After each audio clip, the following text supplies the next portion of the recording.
So hello বন্ধুরা, কেমন আছো তোমরা সবাই? আশা করছি তোমরা সবাই অনেক ভালো আছো। সো আজকে আমি চলে এসেছি কালিয়াচক কসমো বাজারে কিছু শপিং করার জন্য। সো চারিদিকটা দেখতে পাচ্ছ কত ভিড় হয়ে আছে, মানে কি বলবো গাইস, পা রাখারও মানে জায়গা নেই, এত ভিড় লেগে আছে। চারিদিকটা দেখতে পাচ্ছ শুধু মানুষ আর মানুষ, বাচ্চা বাচ্চা থেকে শুরু করে বুড়ো অবধি, মানে শুধু বাজারেই ব্যস্ত আছে এখন।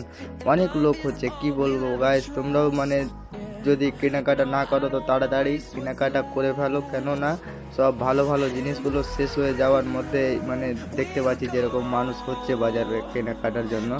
সো বাড়িতে বসে মানে না থাকাতে এখন শপিংগুলো করে নাও ঝটপট, তাহলে ভালো ভালো কাপড় জামাগুলো দেখতে পাবে, না হলে সব শেষ হয়ে যাবে। চারিদিকটা ভিড় দেখে অনেকটা সেরকমই লাগছে গাইস। শুধু কসমো বাজার বলে না, কালিয়াচকের যতটা মল আছে সবটাতে শুধু এরকমই ভিড়, মানে সবটাতেই ঢুকে দেখলাম সে ঠিক এইরকমই ভিড় লেগে আছে। কি বলবো গাইস, চারিদিকে মানে পা রাখার কালিয়াচকের জায়গায় নেই, প্রচুর ভিড় গাইস। এখন যদি মানে কেউ যদি ভাবে যে কি আমি শপিং করতে যাব, তো এখন খুবই মানে অসুবিধা হবে ভিড়ের জন্য। আমি গিয়েছি মোটামুটি অনেক অনেক মানে আমার আসা এখানে 3 ঘন্টা পার হয়ে গেল, মানে এখন শপিংই হচ্ছে না, ভালোভাবে দেখাই হচ্ছে না, এত ভিড় গায়। তো দেখে শুনে আসবে আর শপিংগুলো করবে।